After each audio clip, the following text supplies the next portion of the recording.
Blood Bowl, and I'm Completion Badger. I'm Sierra Kilo. We're watching Malal's Mashes versus Re-AWOOOken. Pretty good matchup here. 1480 versus 1610. Shouldn't be too much of a difference. 130, if I'm not mistaken. There's been a lot of 130s this week, huh? Yeah, from what I can tell. And didn't do all the recordings in one sitting, so remembering that far back is not that easy. Well, there's 3 for sure. Mm-hmm. Because I know mine was, and then I remember noticing it on a previous video, and then this one for sure. So, not too bad. Uh-oh. Look at that. A little bit of weather action? Maybe a blizzard. We'll see if the kickoff result changes that. But the initial weather is a blizzard. That would be pretty exciting. Yeah, the weather is temperamental here in the old world, so we'll see. That's true. That's why you go with a retractable dome. Yes. Unfortunately, a lot of field magic has been disallowed in recent years, so we're not going to see any magic domes. I know. It would be my absolute favorite if I can't remember which setup it is. The pitch with like the molten lava underneath and the metal plates. Yeah. And snow at the same time. Yeah, it's ridiculous. I mean, is that even a possibility? Yes. Really? I'm pretty sure volcanic mountains still get snow. I mean, right? The weird one is like in dungeons that it can still snow. Right. Or any precipitation whatsoever. So the kickoff was a blitz, so we will see the blizzard stay. Right. For anybody that doesn't know, sometimes we go over it, sometimes we don't, but blizzards make go for it on a 1 to 2 instead of just a 1. And only quick and short passes may be attempted. So that should actually fit right into the play styles of these guys, where you're not going to see a lot of those long passes. And as well, I think that the movement allowance advantage of the Necromantic team should probably mean that they won't need to be doing a lot of going for it anyways. Oh, badly hurt. Badly hurt. Yeah, but both coaches are probably the least experienced in the league right now, and with less experience comes with greater reliance on go-for-its. I suppose that's true. That pre-positioning 2 or 3 turns in advance, plus just not taking a second and reading what that weather will do for you is a pretty big mistake. So let's hope that that's not the case for either of these players. I think that being the second season that they've read the rule book at least once and are aware that this looks different than the normal. Yeah. A big deal here that I think Malal's Masters made a huge mistake already is, despite the weather not affecting where the ball landed on the kick, the ball went off the pitch.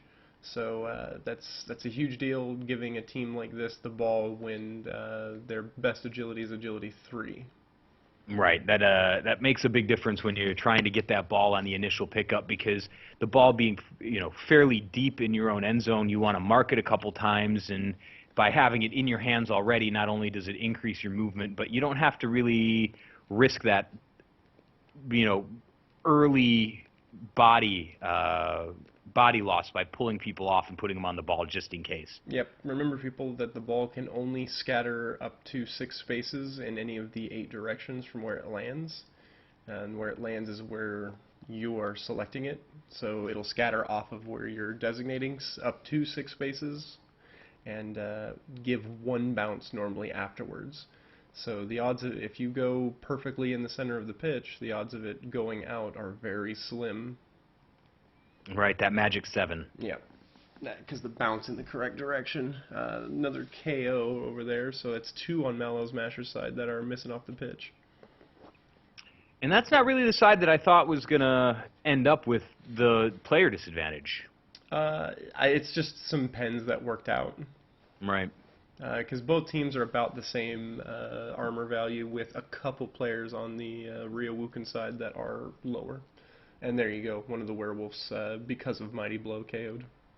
Right. That's what I'm looking for. So that's the way to make that balanced and really try to get the early advantage. And it's available for both teams to take. It's all about putting your players in the right position, creating that strength advantage, and making good rolls. Yep. So the noose tightening up, Chaos Warriors taking the front against the Flesh Golems, while Ivan the Torrible breaks through a zombie in the back to give pressure on the ghoul directly. The zombie actually gets pushed out, hurt, but the regen saves him. A regen's a lucky thing to have. Yeah, especially on the throwaway guys. They can come back even after taking a brutal beating. So going toe-to-toe with a guy with block, didn't have it, but it looks like he actually had gotten 2 dice, so not the worst thing to go for. Right. That's it's fairly standard play. 2 die is you'll throw that against almost anybody, but the 1 die against a dude with block when you don't have it is asking for trouble. And here's an interesting situation. There was no backfield coverage, despite having, he piled up trying to like really hurt him, despite not having a lead yet. It's really early in the half. The ball is already midfield. This is a time where instead of only hitting, you need to really be focusing on ensuring that your lanes are covered, especially if they outspeed you. Right, full field defense. So we'll see if he breaks off any of these beastmen and there's one to mark. I think I might have done the blitz. So using the reroll already. And this is why, because the first guy that made it, had he done the blitz, it still would have been a 2 die. It didn't change anything. And then he could have moved the other one without the ability to pre-plan, potentially move the second one out if he needed to more correctly mark instead of what happened there. Good point. I like where he went with that, but with that horns on the blitz, getting that strength plus means that you're exactly right, where it didn't really help. So that was textbook easy touchdown. The only thing on that drive that I saw for the Necromantic was that to open it up, he did a 1 die with one of his flesh golems, and I believe it was the one without block. So he had to use a reroll to do it, but it did succeed and got the ball carrier free. So a reroll for a touchdown sounds pretty fair to me. I like that, and you're still matching your opponent 2 rerolls to 2 rerolls when you both start out with 4. Yep. While for that drive, I don't think rerolls were spent appropriately. It did get results for one team. All right, and again, ball will land off field, so that's going to put it back in your opponent's hands. So this was a kickoff of a distance 6, so he did not choose the 7 in that I have harped on almost every single video of last season. So. And that's just poor luck. There almost could be an auto click for that. Where do you want to put it square in the middle? Yes. Or do you want to choose where you put it? Somebody who has kick, obviously you're going to choose that. But for the most part, if I don't have kick on my players, it's going dead middle. Yep. So Ivan the Torrible getting an injury right there on a zombie, and the zombie does not come back with regen. Because it was a kickoff field, Ivan the Torrible does have the ball for free, and this is one of the big scary things about kicking the ball off like that. Because your big guys that, if a guy, for instance, Malal's Mashers, the coach, trying to run him as a runner, getting that free pickup is godsend.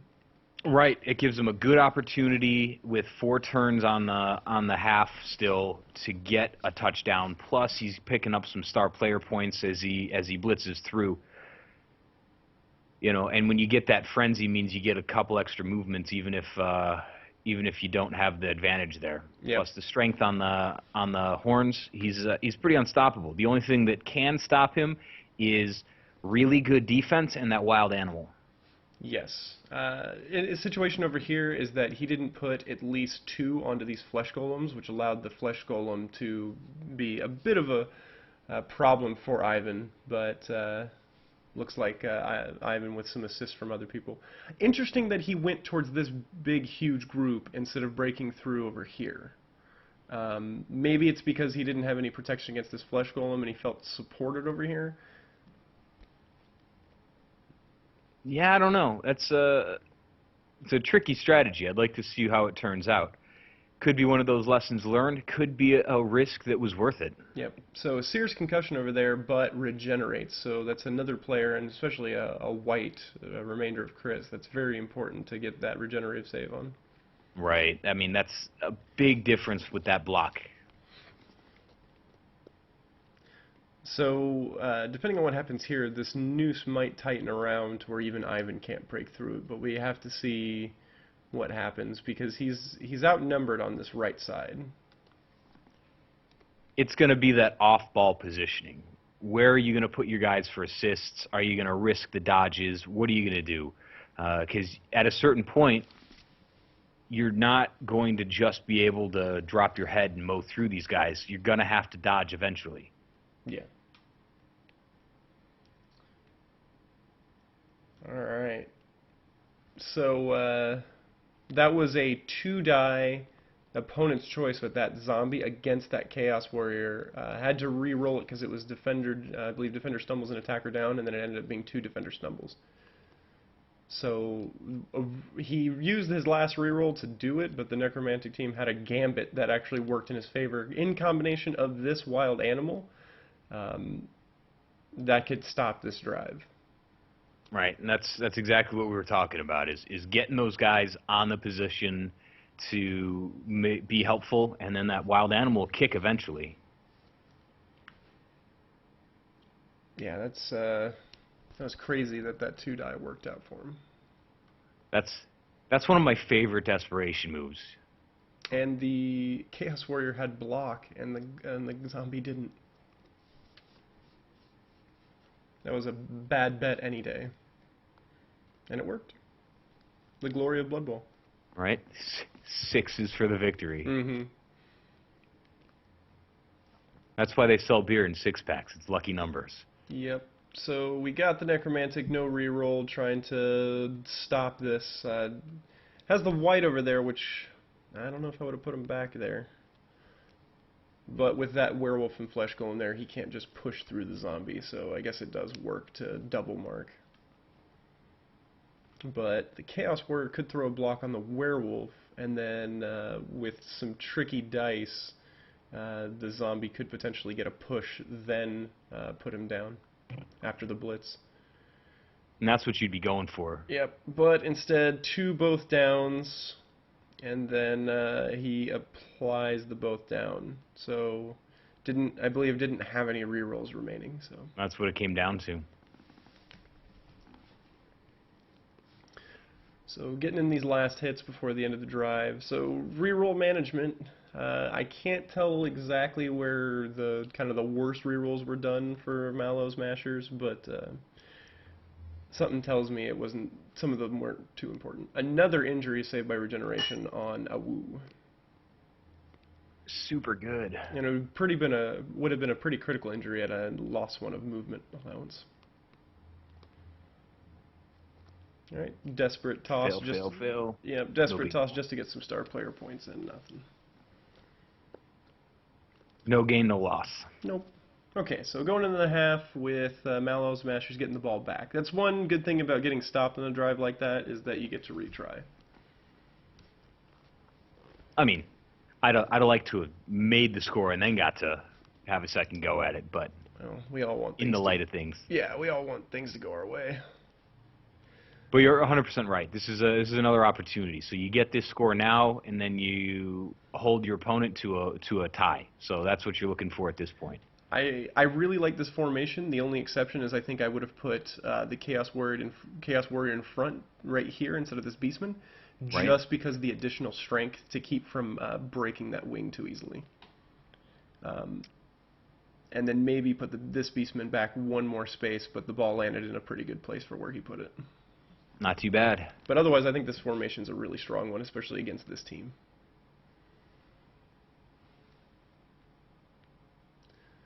And the only reason I mentioned switching the Chaos Warrior is because sometimes it's, not great odds, but that blitz action comes at the worst times for a kickoff event. Right, you're absolutely right there. And just having the armor value increase on the line against the flesh golems is a good thing too. So this is an interesting thing that I don't think we've talked about previously. He used a reroll after marking it with the Chaos Warrior and then walking up with the Beastman. I don't know if I would ever use a reroll for that, unless it was like late in the drive. Yeah, I'm with you on that. I think that wasn't enough of a game changer to have a second go at. Yep, and then to pile on the poor decisions on the opposite side, Necromantic came over with a -2 trying to pick up that ball, failed it. And that was before doing anything else with the other players other than opening the gap. So basically giving Malal's Mashers a second turn. So had he not burnt that reroll trying to pick up the ball, likely the same thing would have happened and he would still be a reroll up. Yeah, fairly interesting how that went. That was a super big risk, and I don't see any reward. Yeah, because after he got the ball, he would have just been smashed by the Warrior and the Beastman. Right, which is what happened anyways. Where was he going to go? I don't think he had too much movement allowance after that, and he would have No, had to dodge out anyways. it definitely would have been enough. And then over here, Chaos Warrior trying to hand it off to a Beastman. It's a 3+. Not a terrible roll, but again, before you make that handoff, you really have to think, okay, where is this Beastman going to go now that he has the ball? Look at all the players that were able to get to grips with the ball right there. All those players would have hit your Beastman. So why waste the turn and waste the reroll on a handoff when he's not going to go anywhere with it? Right. There's a lot of block happening here. And then you get that mighty blow action. Good fun. Yeah, and that's what we're going to start seeing more is that the teams that go against each other that have pretty high amount of block across might not put each other down as much. But when they do put each other down, it's going to hurt a lot. Right. I think that anybody who's got block kind of across the team also has some pretty strong dudes. Yep, so there's a KO over there. I don't know, you're suggesting last game that this might be a higher pen season. That might be true because this is almost every other hit. It's shocking, right? Mm-hmm. So doing those go for it's, burning a reroll on Blizzard go for it's for a 1-die blitz against a Chaos Warrior. No idea what was to. I mean that was bad choices.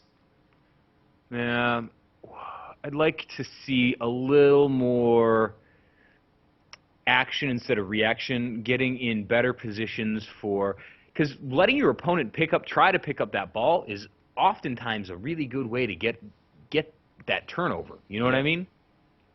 Had the Chaos Warrior available to throw a hit on the Ghoul, but instead opted to go for a -1 on the pickup. Just odd choices. Yeah. And this is still an opportunity to learn because this is a couple teams that are fairly well matched, and it's just strategy. So when you get into a position where you don't have like a super strength advantage, you don't have a movement advantage, you don't really have a block advantage, when you're pretty toe-to-toe and that ball's on the pitch instead of in somebody's hand, what are you going to do about it? Yeah. And we've seen that with, early in last season and early in the first season of this league.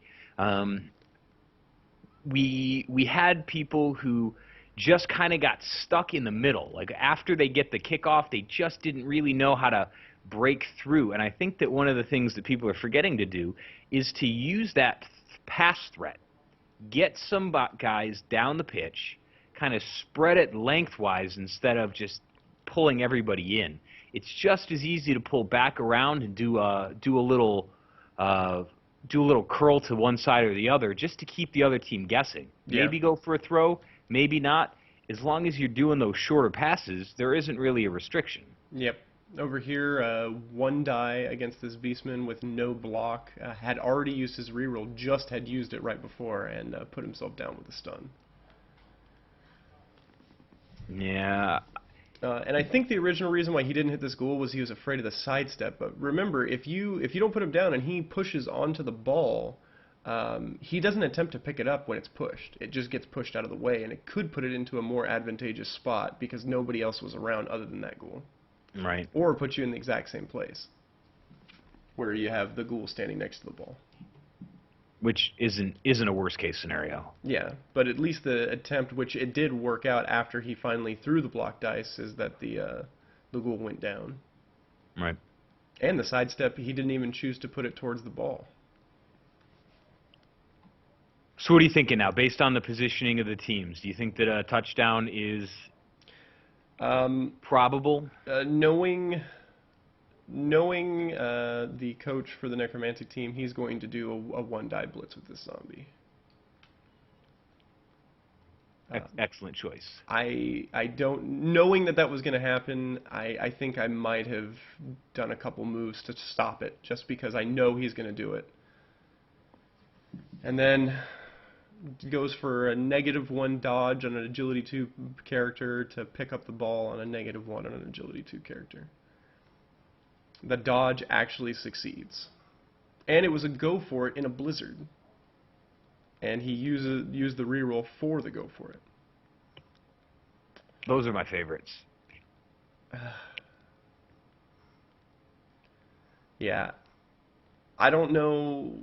It's just, I think it's a question of right now, Malal's Mashers not watching the pitch, because I think they're not seeing a lot of avenues coming at them. And the Necromantic team is just kind of doing what's immediately available. Right. Not like you were talking about, very reactionary, not creating situations, not thinking a turn ahead, just going like, oh, first action, blitz with the zombie, one die, dodge, go for it, like, oh. Right, so here's the question. Would you have handed off at that point and gone for the touchdown this turn? I might have, because that werewolf's right there. And because that's what I think that I'd have done. I saw him have that guy positioned there, and that's what I was expecting. And then when he moved, because you know that happens, a -3 dodge into a 2-die. I'm assuming a 2-die his choice with all the and it was defender down, both down, and the ball carrier just happened to not have block. Yeah. So, and that puts you in a really terrible situation now. I think I would have gone for the 3+ for a touchdown, then, because when it's his chaotic nature is now, at least I've seen it for what it is. It appears that he almost has no rhyme or reason to his actions, but is the guy close? I'm going to throw dice. Right. It's 100% the most reactionary coach I've seen in Blood Bowl. If the dude's close, no matter what, no matter the negative modifiers, I don't know if it's out of just not knowing the negative modifiers or not caring, he's going to move it, and it's going to do it. Yeah, I don't think that it's lack of knowledge. I think that it's maybe lack of, I mean, the consequences or the secondary ramifications of it, where he goes, if I can hit this guy, then everything is good, and if I don't, then it's still bad. You know, I think that maybe an over-assessment of the negative aspect of just leaving it as is, or doing something better. And it's one of those things that you could always argue that doing what he did with the zombie and doing what he did with the werewolf is kind of your last-ditch effort. But if it was something that he was cognitively thinking, like, okay, this is the best out of a war situation, he would have done his free moves first to capitalize on it if it worked. But instead, it's the first thing he does, and then he doesn't have anything else in position in case it works. That's a really good observation, and now that you say that, I think back and I go, you know what? That does seem to be a little more what it is, where he's a little too focused on the ball carrier and doesn't play the rest of the field. And we've said it over and over again that off-the-ball positioning and those assists that you're getting, that's why he's kind of having to make these emergency decisions over and over again. Yep. And then that was the last turn for the Malal's Mashers, right on the line right there, so no touchdown for them. Man. When the opportunity was, at least from where I'm sitting, not being in the middle of the match, yeah, I saw a perfect opportunity there, and I think that would have been the way to go, especially with that reroll. I've got a couple things for both teams, and a little bit of it is going to be repetitive from earlier, but just so you guys have it in a nice little package to work on for later. Starting with Malal's Mashers, because I think your problems are a little bit easier to fix immediately. be careful about overcommitting to hitting. That first touchdown that was on you was because you overcommitted on hitting him instead of ensuring that you had a proper zone defense and then going to hit him. That's why that lane was opened immediately. He had absolutely nothing stopping him from making that touchdown. And it was good on him to recognize that and have the ability to open it up and score. In conjunction with that, if you don't have kick, don't kick anywhere except for the center. It's just not worth the risk. Putting a ball in the hand like that, halfway up the pitch, or anybody he wants, it's just not worth it. No matter how good you think the ball might be positioned. And then you need to take a second, look at the situation and go, okay, if I'm in a really awesome situation where it looks like almost nothing can stop me, you need to look at what that almost is. You need to look at it and go, okay, he is going to be willing to throw that zombie or that werewolf into a crazy situation. Just anticipate that he's going to and do something to ensure that it makes it even more difficult. I think if you can focus on these 3 points and then also be aware of when you can do handoffs and, get a situation done as fast as possible with the touchdown. That was a very specific situation with that handoff, but I think SK is completely right that that would have been the best situation, considering that the coach you were going against is 100%, I could even call it, that werewolf was going to go in. Right. Good assessment. Do you have anything for Malal? Yeah, I'd like to just, going along with your overly bashy situation in the very beginning, if you kind of spread your team out a little bit, especially when you have good movement on all your players and a little bit of a strength advantage, you're going to invite the contact on your guys. And when you have a team that's willing to engage with you and roll dice against you, that means that they're going to be in contact with you. Look, invite that contact initially, because they're going to be dodging and assessing. If you set up a good defense and then they come to you, that means that you have the ability to pick the zones of contact, where if you've got strength 3 versus strength 3, then you're money. If you got strength 3 versus strength 4, even better. But you can play where the assists go and drive the balance of players on the field and kind of control where your opponent is able to go. And I think that's what happened. And you see that there's a lot of mobs where you just go in and try to engage. Go in and try to engage. You don't have the agility to disengage. So when you play a little more spread out and you can kind of move your assists wherever you want and get dudes off of your players so that you have the ability to move. And I think that's going to be a key aspect to your gameplay in the future. Yeah, that's a very excellent point. That was an oversight on my part. Don't just set up the toy soldiers and push them forward. You need to invite the opponent to step up, and then you can choose your fight. Right, and I think a good example of it is in my match, where you saw that my opponent engaged me on pretty much man-to-man on everybody, and then I was able just to, one at a time, I get 4 hits that were pretty free 2-die blocks before I had anything to go into the ball. Yep. For the Necromantic team, I think you need to kind of have a come-in-a-god situation where you sit down and you refresh on your basics. For the most part, there was not a lot of just fundamentals being played at all.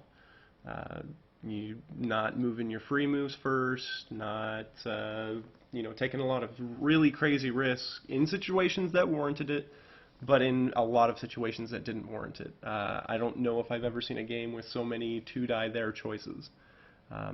Blizzard was out and never changed your opinion on go for it. You did at least 3 go for it that I saw, and probably more. Just get back to basics.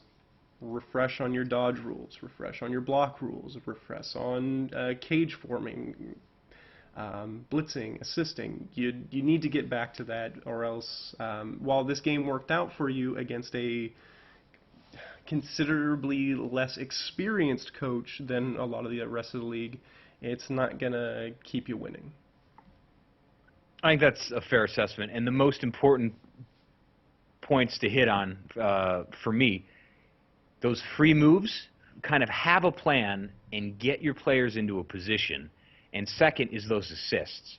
If you get really good at seeing where the assists need to be, you can be a little more proactive. And those assists don't just have to be a straight-up assist. They can also make dodging difficult or create lanes where your opponent doesn't get additional assists.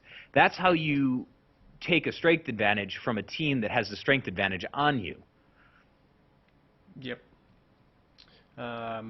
Please, I think it's needed to be mentioned that we did enjoy the game. We enjoy having you guys around, and we only say these things because we want everybody to play at the highest caliber that they can play, and we're not trying to be harsh on you. And it's a fun game, but it gets a lot more fun when you succeed dodge rolls. Exactly. So thank you very much for playing. It was very enjoyable. Thank you very much for watching, and we will catch you in week 3. Later.